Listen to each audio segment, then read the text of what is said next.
And now we present to you America's quintessential iconoclastic anomaly. Wow. In talk radio, your host, Joe Cristiano. Welcome, everyone, to Liberty Talk Radio, America's libertarian voice, broadcasting from our studio in Tulsa, Oklahoma, to around the world. I'm your host, Joe Cristiano, and this is your antidote to popular talk radio.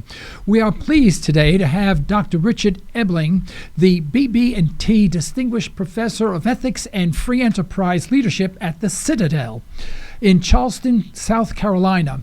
And he's agreed to be our guest today, and we're so pleased and honored to have him with us. Dr. Ebeling is recognized as one of the leading members of the Austrian School of Economics. His most recent book, Monetary Central Planning and the State, will be published in November 2015 by the Future of Freedom Foundation in eBook format. He writes a regular column on political and economic policy issues on the news and commentary website Epoch Times. Dr. Ebeling is also the co-editor of When We Are Free, an anthology of essays devoted to the moral, political, and economic principles of the free society, and co-author of the 5-volume In Defense of Capitalism. In the early 1990s, 1990, 1991, I believe it was, Dr. Ebeling frequently traveled to the former Soviet Union, consulting with the government of Lithuania and with members of the Russian parliament and the city of Moscow on the subject of free markets. We do ask that you call with your questions and comments during our live broadcast. The number to call in is 646-652-4620. We ask that if you can listen to the whole program if you call in, but if you want to ask a question or make a comment, please dial 1 and then we can connect you into the live feed with our guest, okay? And we look forward to hearing from you. Dr. Ebeling, thank you so much for being with us today. It's a true privilege and an honor to have you on our show. It's a pleasure to be with you. Thanks for having me on. Thank you. I know the subject that you wanted to discuss today was a matter of the Federal Reserve.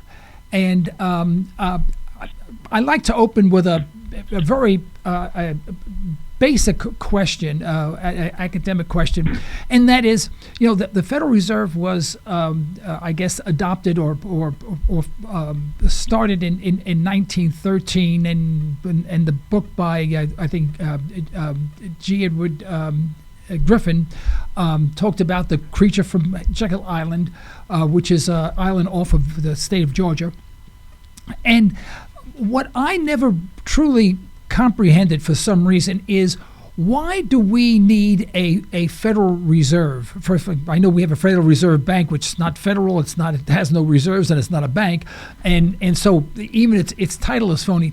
But why could not we just print our own money, use the overseers, the department, the Secretary of Treasury is the overseer, and with the checks and balances with the Congress itself, being the watchdog of the Treasury Department?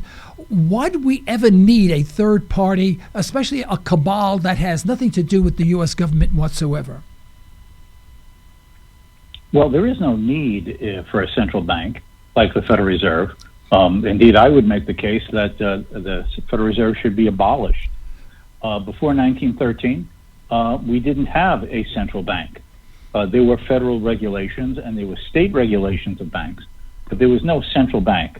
What the Federal Reserve has enabled the government to do is basically centralize government monopoly control over the issuance and the value of money. The central bank, the Federal Reserve, has the authority to be the single issuer of money. We all carry this around in our pockets or our purses, right. Federal Reserve notes. And our bank deposits are all denominated in these Federal Reserve notes. The Federal Reserve has the power and authority to expand the money supply, to decrease the money supply. It has the ability, therefore, to influence the value of the money in our pocket and therefore what it buys over goods and services when we enter the marketplace. It also has the ability, through the banking system, to manipulate and distort interest rates. That is the price at which savers and investors come together and exchange their savings for people who want to undertake investments with other people's saved funds. And by influencing and distorting interest rates, they can throw the entire economy out of balance, distort the economy. And in fact, economists such as those, as you mentioned, the Austrian School, believe that it is just such monetary and interest rate manipulation that is the cause of that of the business cycle, the booms and the busts, Right. the inflations followed by the recessions. They are not inherent in the market; they are caused by the government. Now, the advantage to the government to have this, and we see this, is basically the Federal Reserve has the ability to print money to cover the expenses of the government. Now, under the rules of the Federal Reserve, the central bank does not have the authority to just print money and hand it to Congress or the president. The Treasury runs a budget deficit. That is, they're spending more than they're taking in taxes. They issue an IOU, a government bond, a security, which they sell to either you or me or some financial institution. Right. And the person or the institution lends money to the government, just like you or I would go to a bank and they'd lend us money. And up to that point, there's nothing inflationary in it. There's no increase in money in it. But what the Federal Reserve does have the authority to do is once those government IOUs, those government securities, have been bought and are in the private sector, the Federal Reserve can go to a financial institution, to an individual who's holding them in his own portfolio, and offer to buy them. And when they buy those securities, they pay for them by writing a check. Just as when you make a payment, you write a check. And so that individual has sold his government securities or part of them out of his portfolio. He has this check written by the Federal Reserve. He deposits it in his bank, like you and I deposit our paycheck, for instance. Right. And then that bank goes to the Federal Reserve and says to the Federal Reserve, make good on this check. Where's the funds to cover the check? And that's where the money creation comes in. Because in the old days, they used to basically turn the handle of a monetary printing press and print up a lot of paper money. Right. Today, most transactions occur through checks or bank transfers electronically. So what happens is there's a desk at the Federal Reserve, and some guy is at this desk, and his superior says, create $2 billion. And he just clicks the mouse on the computer, and suddenly there's $2 billion created. And that way, indirectly, the Federal Reserve ends up helping to finance government budget deficits. And of course, with extra money coming into the economy and in people's hands to spend, over the long run, that tends to run the danger of price inflation as people use the money to buy goods and services and bid prices up. Right. Well, it seems that it was supposed to moderate the booms and the busts and whatever. It hasn't done a very good job of that, has it? There's been booms and there's been busts, and it seems there's always a tremendous amount of uncertainty. I remember during Volcker's period we had to go to 21% interest rates and whatever, and so we're always playing this cat and mouse game with the money supply. And was this always the case, or is this the result of having a Federal Reserve? Do they have any blame in this game? Well, before the Federal Reserve was set up, it would be wrong to say that there were not ups and downs in the U.S. economy. But it would be correct to say that often those ups and downs were in one way, directly or indirectly, still connected with government attempts to influence or manipulate the monetary system of the U.S. But what has become systematic are these waves of booms and busts with an arrogance, a presumption, a pretense of having more knowledge than they do. The central bankers at the Federal Reserve, and in fact central bankers everywhere, the European Central Bank, the Bank of England, the Bank of Japan, all these central banks, they all arrogantly believe that they can turn the knob and push the button and calibrate the dial and keep the economy on an even keel. Well, the fact is central banking is a form of monetary central planning. The government has a monopoly over money. It manipulates its supply. It distorts and influences its value and price and interest rates. And it does so with as much success as all other forms of central planning have done. You mentioned that I traveled in the Soviet Union in the last years of the Soviet Union doing consulting work on market reform and privatization. And that was a classic case where the economy was run from the center by a group of socialist economists who had no way of knowing what consumers wanted, what the real supply possibilities were. And I can assure you, you would go into stores in the capital city of Moscow, and shop stores would be empty, or they'd have shoddy goods, or they would have made goods that nobody wanted, or there were goods that people wanted, and those stores were limited or short of supply. In other words, they just created mismatches and distortions and imbalances that made people's lives difficult and sometimes impossible. Now, monetary central banking is the same. The government has this hubris of thinking that it knows how much money should be in the economy. It thinks what the value of that money should be. It thinks what interest rate should be. Now, since 2008, 2009, the Federal Reserve has kept key interest rates, at practically zero. Correct. Well, a zero rate of interest is saying that money's available for free. It's not scarce. Savings doesn't have to be paid for. And I cannot believe that such a distortion of the price of borrowing and saving in the economy will not set the stage for another cycle of a crash at some point in the future, because people have been misguided, distorted and incorrect price signal what it costs to borrow money and what could I profitably use that money for in terms of a profitable investment. Now, I have read that much of this money is going into the stock market because there is very little gain saving the money, because you're getting, I know where I bank, I think at best you can get 0.7 of 1% interest, and of course that inflation is higher than that, so you save money but you lose money by the end of the year. So money is going into the stock market, hopefully that you can get a better rate of return.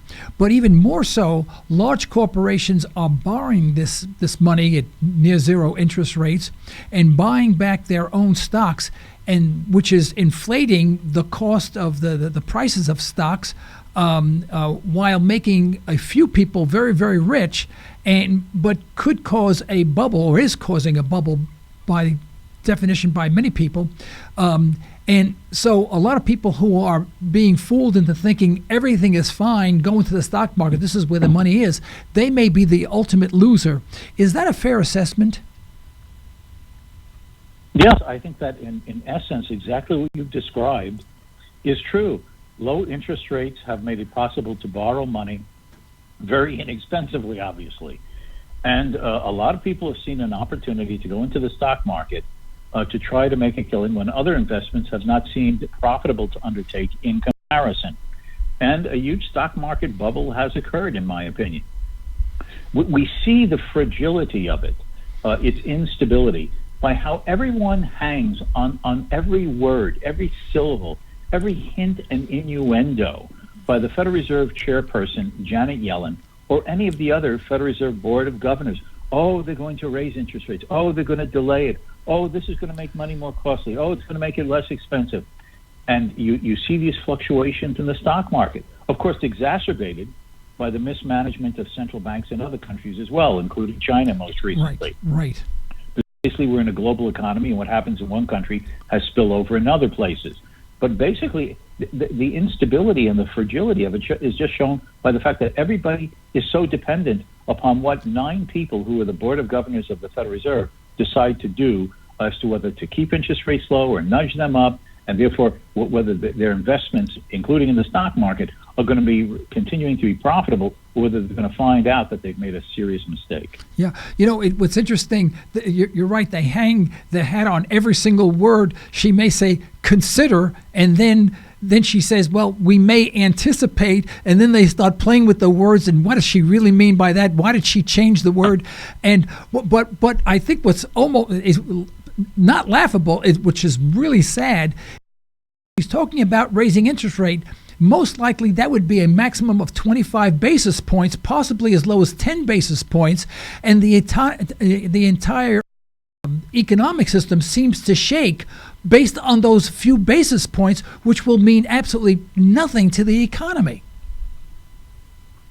Correct, because the fact, as long as the Federal Reserve continues to manipulate interest rates by moving it up a few basis points or a few less or more basis points, the fact is we don't know what borrowing is really costs. Like with any commodity in the marketplace, how do you know what something is worth? what consumers are willing to pay for it, and what some supplier thinks that he can afford to incur as expenses to bring it to market. And it's the interaction of the suppliers and the demanders who create the price of hats and bananas and shoes and eyeglasses and everything else. Right.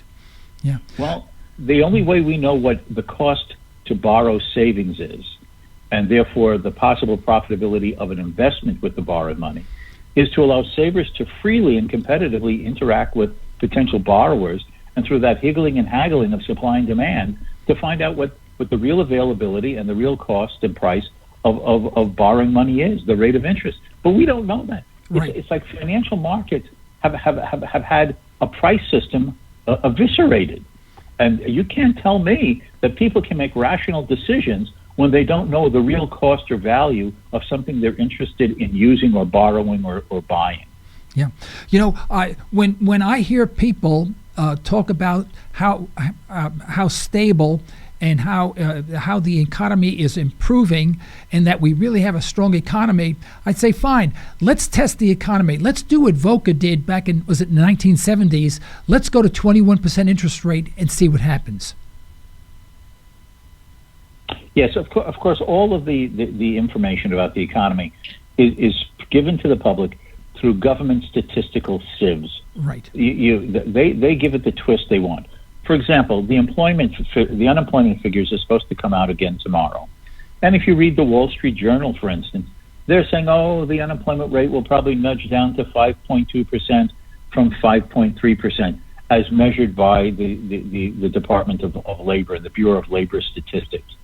But the fact is that if you look deeper at the numbers and you include in those who are unemployed, not just those who are unemployed, right, but those who are working part-time but would like to be working full-time but have not been able to find a full-time position, or what economists call the discouraged worker, the person who wants a job right, but has stopped actively looking for a job because he thinks he can't find one and therefore no longer counts in the government statistics as part of the unemployed.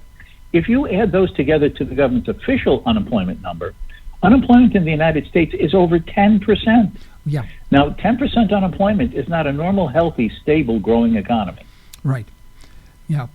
And what's particularly interesting is that when a person loses a job, let's say right now there are many people being laid off by the oil companies because of the price of crude.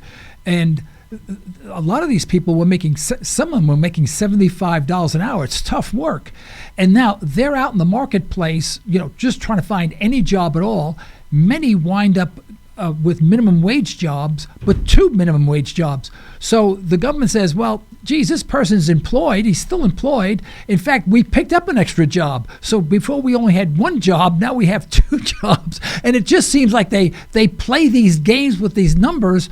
But when you speak to people, they either have little money, no money, or they're looking for a job and then destitute. And I know of very, very few people, except for people who have been through this before. Now I'm 72 years young, I'm still going at 72. But in my era, when you worked, you always saved. You produced and you saved, and the savings was in fact a form of an investment, if you will, and used as an investment for productivity purposes. That's foreign to people. They say, what do you mean you work and save? No, what you do is you consume and go into debt. And our entire mentality about money is unbelievable. I tell people that I had a job at 1440 Broadway. Good job. I was the sales promotion and advertising coordinator for AMC stores. Good job. I made $362.50. That was my pay, and I was still able to put. Let me make this clear. That was a month, by the way, but I was still able to put $5 a week away. I always saved, and as a result, I'm in better shape than most people because I didn't go out there and spend and go into debt. But this seems to be our economy. It can't go forever. It seems that we were in a housing bubble. Now we seem to be in an automotive bubble, and we're exasperating the housing bubble over again. What is your take on all of that I just said? Well, first of all, I think you're absolutely right. But the reason why people no longer save the way an earlier generation has are, again, various government policies. First, as we were just talking about, and you yourself pointed out, when the Federal Reserve has manipulated interest rates so low so that the savings rate on an ordinary savings account or a time deposit is so limited, so low, why should a person forego the use of money that can be used for things right now to set it aside when there's virtually no interest payoff for that deferred consumption? Absolutely. Then there's the other fact that the statistics show that close to 47% of all households in the United States receive some redistributive transfer by some level of government in the United States. In other words, almost 50% of households in the U.S. are on the government welfare state redistributive gravy train. It could be just Social Security, or it could be Social Security plus food stamps, all the permutations, with Medicare and so on. Yeah. But the point is that when there's nothing to be earned by saving because of the manipulated interest rates, and when the government says that it's going to transfer wealth to you to cover expenses that earlier generations presumed that they had to put a little money aside to take care of for themselves, you're undermining any of the traditional savings ethic that was part of the American environment. Yeah. But of course, that actually was planned. There were Keynesian economists named after John Maynard Keynes who advocated deficit spending and government stimulus spending beginning in the 1930s. The Keynesians actively made the case in the 1930s and 40s and 50s that we want people to spend. Spending creates jobs.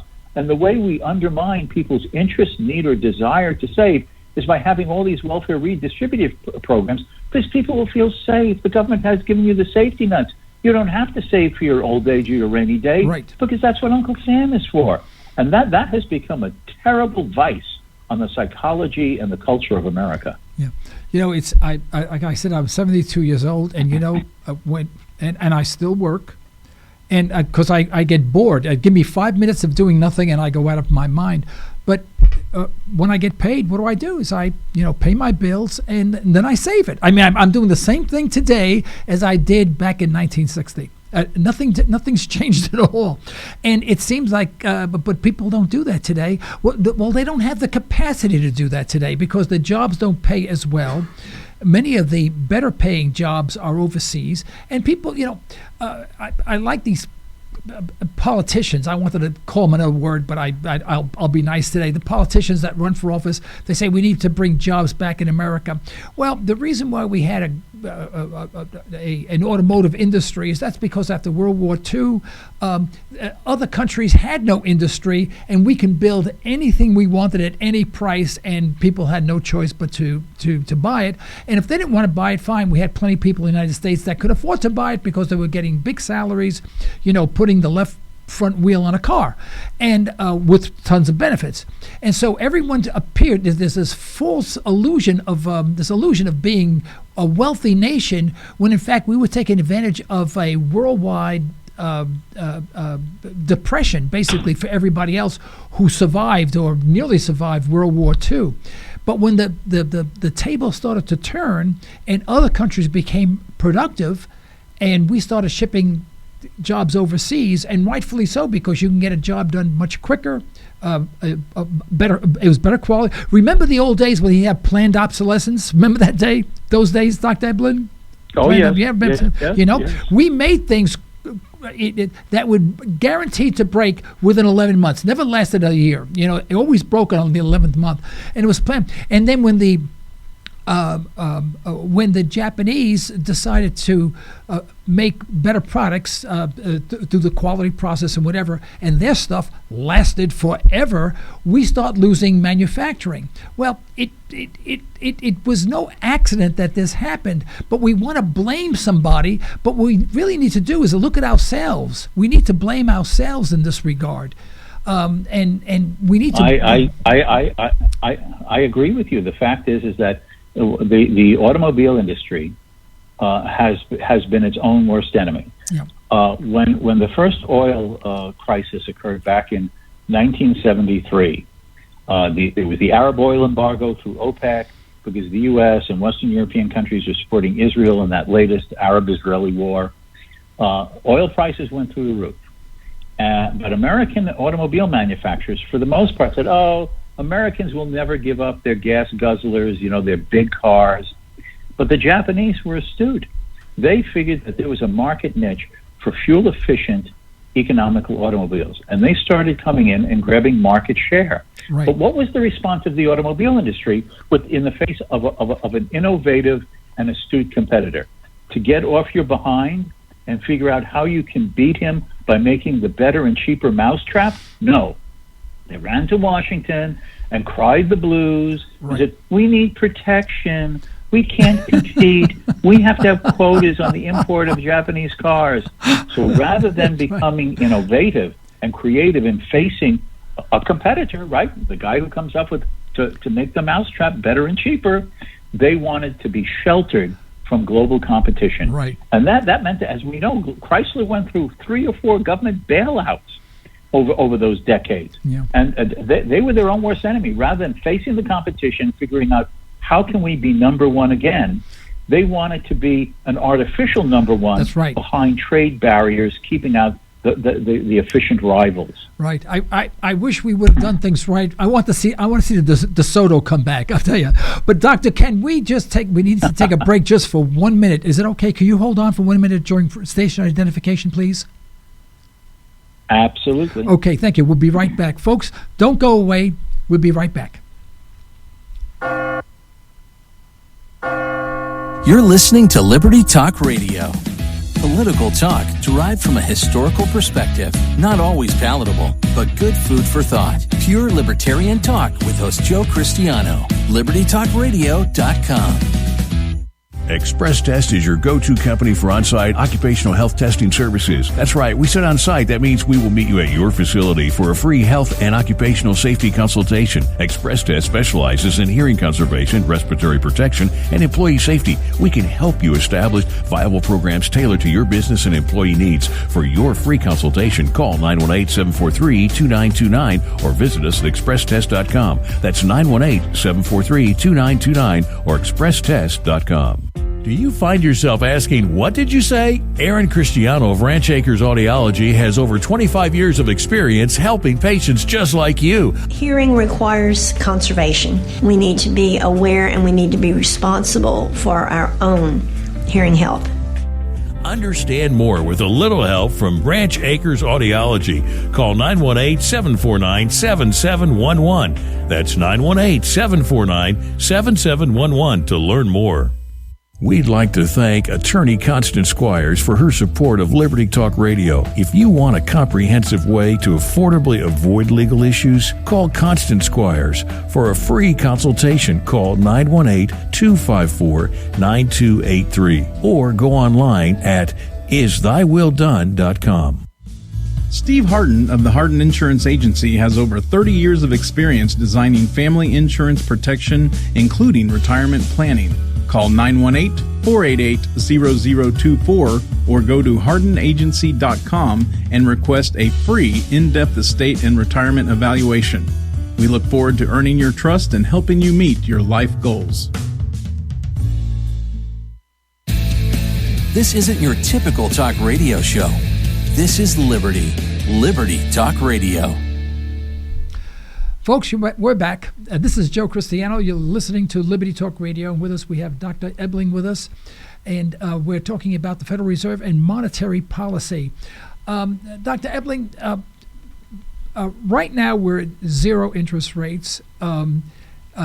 We keep on inflating bubbles.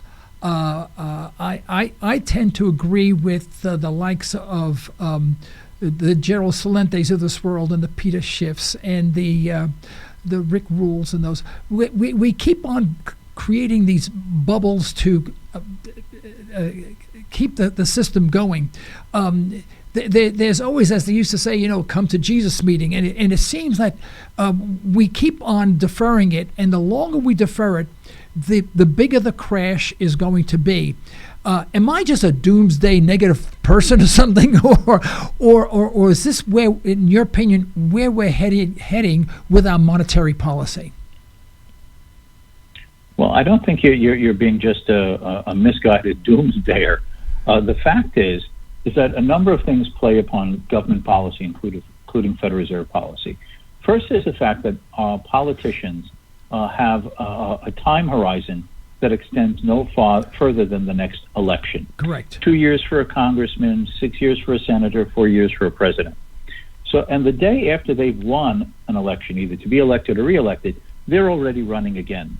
All they're concerned with is keeping the happy days going to the best they can through government regulation, government redistribution, pressuring the Federal Reserve to have a, quote, easy money policy, unquote, so as to just create these illusions that they have the power to generously give people everything they want that they promised during the campaigns.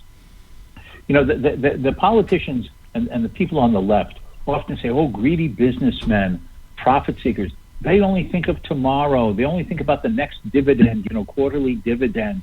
We need to think ahead. The fact is, any businessman who owns a business, runs a business, has to be thinking about the profitability of his enterprise, not today, not tomorrow, but months ahead, years ahead, yes, to sustain it, whether it's the mom and pop store or the large corporation. It's politicians and bureaucrats who have no time horizon other than what they need to do to have a soundbite on the evening news tomorrow, to be doing something for the people that the people didn't even know was a problem. Yeah, it seems like Rand Paul is the only one beating that drum. Most of the others are skirting around it, talking about securing the borders and defeating ISIS and ensuring that Social Security is sound, but they don't tell you how they're going to do that. It's just sort of going to happen, and it only costs several $1 trillion, but somehow that money is going to appear. And it seems that if you're a politician and you talk about austerity, which is a really bad word, and yet when I was young, austerity was the norm. I mean, austerity is the way you lived, and that's the way you survived. Today, austerity is a bad word, and of course, it's gotten its really bad rap through the Greek crisis, because the Greek uses the word austerity, and yes, they spent money they didn't have, and it's time to pay back. But it seems our whole mindset and the political mindset is that whatever is, it's like George Orwell, 1984. Whatever is good is now bad. Whatever is bad is now good. Yes, absolutely. What is, as you're saying, what is austerity? Austerity just means, in a commonsensical sense, to be managing your financial affairs in a wise, timely, and judicious manner. You pay your bills. You keep within your budget. If you need to borrow money, it's for really reasonable and essential purposes, and you plan to be scheduling out of your income the timely repaying of the money so that you don't fall in arrears. And you just figure out ways to not just borrow, but as we were talking about earlier, to be putting money aside so that you're earning interest rather than constantly just paying interest in your life. Right. The problem is that this is not how the government runs. And the government has told too many Americans that they don't need to think that way. All that they need to do is just allow the government to take care of them. Don't think about tomorrow, because the government will be there. But the fact is, there will be a day when tomorrow is not there. Yep. For example, Social Security and Medicare have federal government trust funds, and there's a board of trustees. And these are the government officials themselves. And they operate with a 75-year time horizon, basically to the end of this 21st century. And they're estimating that in terms of people aging and eligibility for Medicare and Social Security, between now and nearly the end of the century, the federal government is committed to pay out about $100 trillion. You see, 100 trillion with a T. Now, where is that money going to come from? The point is, eventually, more money is going out than coming in taxes for these programs. And finally, there's a piper that has to be paid. But this psychology of just think about tomorrow, don't worry about what's going to happen, it's that mentality that got, for example, Greece into the dilemma that it has been trying to get out of. And America's a big country. We're wealthier. We certainly are, compared to Greece, still a freer country in some ways. But like causes always tend to bring about like effects. That's a law of nature, and that's in the natural world as well as the social world. And you follow this path, and our version of a Greek crisis will eventually hit us in the face. I jokingly tell people, I said, I'm a very unusual person. When I drive into a service station with a car that I own, that I've owned, it's an old Subaru. I just love the car. I keep on fixing it, and everyone says, buy a new car. But I actually own the car that I drive. I don't owe a penny on it. But when I buy when I fill it up with gasoline, I actually pay cash for the gasoline. When I drive out, I not only own the car, but I own the gas that's in it. It's mine. And I said, today, people are driving in with these big pickup trucks that they haven't made their first payment on because it's not due till next year. But if it's only $55,000 for the pickup truck, no problem, And then they put the gas, in this gas guzzler on a credit card. So when they drive out, they don't owe the pickup truck. They don't own it yet because they haven't paid for it. Neither have they paid for the gas in it. And I said, and that's the difference in mentality. Now, I'm going to give you a retort that I hear all the time, and I'll give you my retort after I hear yours, okay? Because I don't want to contaminate the conversation. But people say, "Oh, the United States is not broke." No, forget about those trillions of dollars, because the United States has plenty of land and resources, and we can sell them off and pay off our national debt because the value of the United States is well above what we owe.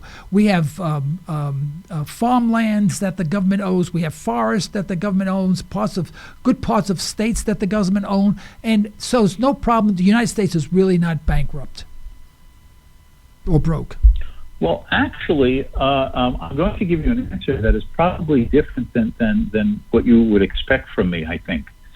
And that is that a number of years ago, when I served as the president of the Foundation for Economic Education, FEE, in one of my monthly president's columns in their magazine, The Freeman, I actually did an article about how to successfully unwind and get rid of Social Security. And at that time, I had a student assistant who dug up all the data for me. And it turns out that if you count mineral rights below the surface of the land, arable, agricultural, or grazing lands, and so on, and if over a series of years you sold that off, you don't want to dump it all at once because that affects the general market price in too low of a level. But if you sold it over several years on a market basis of people who would then be free to productively and privately use it, I estimated that the U.S. government could practically pay off everything that it owes in the current and future generations for Social Security payments. And that basically would eliminate that. Now, that doesn't take care of Medicare or Medicaid or now Obamacare.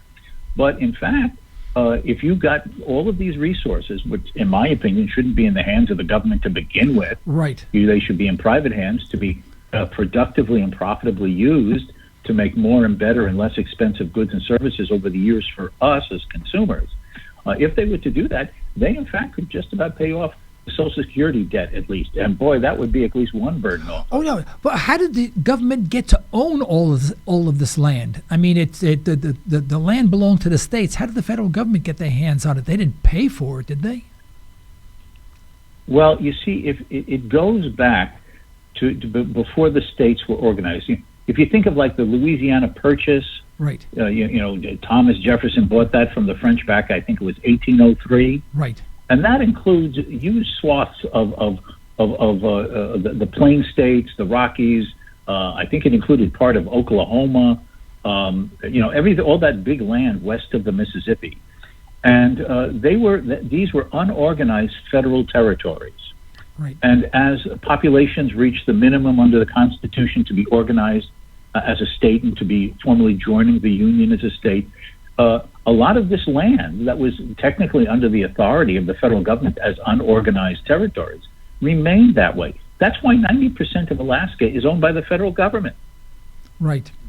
Well, I agree with you, what your analysis, but the question is that fine, the person who's buying this large swaths of land.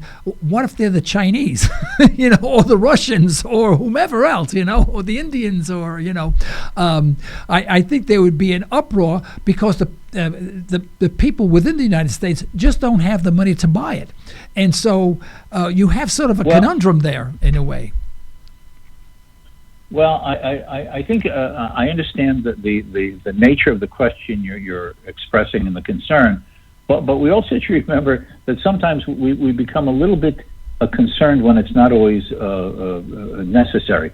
If you recall, back in the 1980s, what was the greatest international economic danger to the U.S.? Japan. That's right. It had become wealthy. It was growing. Yes. It was going to buy up America. Oh my God! Yeah, they bought Rockefeller Center. I remember that. Yeah. New York City. Yeah. But the fact is, they eventually went bust. Right. And are still not over the doldrums of the last 20 years. And they had to sell off a lot of their assets. Right. So merely because a foreigner comes in and buys something doesn't mean that therefore Americans are slaves to them, or it's going to remain in their hands forever. Right. But do you think that the United States will start selling this land in order to help balance the budget and prevent a devaluation of the currency, or is that not? I have no indication that any people like Obama or Hillary, or to be honest, most Republicans with their misguided notions of national interests that only Washington can care for, including government lands, that would ever be done. But I would say this: given the political climate in Washington D.C., if they ever were to start selling off any land, supposedly to cover expenses of the debt, one should watch very careful for the consequences of crony capitalism and which insiders get the best land without an open, transparent, competitive process, so everybody could have a chance to buy it if they wanted to and could find the financial means to do so. Oh, I guess you're suggesting I don't stand a rigged game. I know. Well, I guess you're suggesting I don't stand a chance. Well, Dr. Ebeling, we are about out of time. I'd like to leave the last minute and give it to you to wrap up and tell our listeners how they may reach you, or anything else that you'd like to tell our listeners. Yes, well, it's been a pleasure to be on the show. Thank you. Any listeners who are interested in reading things that I write on the type of topics we've discussed, that plus a variety of others, as you mentioned, I write a weekly column on the news and commentary website, Epic Times. That's one word, epictimes.com. And if you just scroll down on the right of the homepage, you'll see a row of Rogue's Gallery of contributors, and mine is there. You click on that, and you'll find an archive of my articles. My articles are posted every Monday.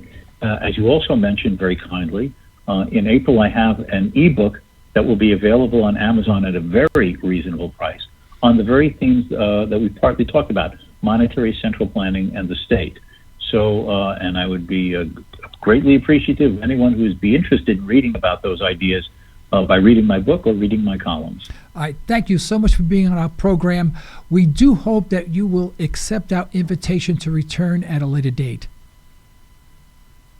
Anytime. It'll be my pleasure. Oh, that's great. You've been a terrific guest. We appreciate it very, very much. And we apologize for all the technical problems, but we hope we'll be speaking with you again. Thank you so much. Thank you. Bye-bye. Bye-bye now. Folks, this is the end of today's broadcast. We'd like to thank our sponsors for the financial support, and we'd like to thank you for listening in.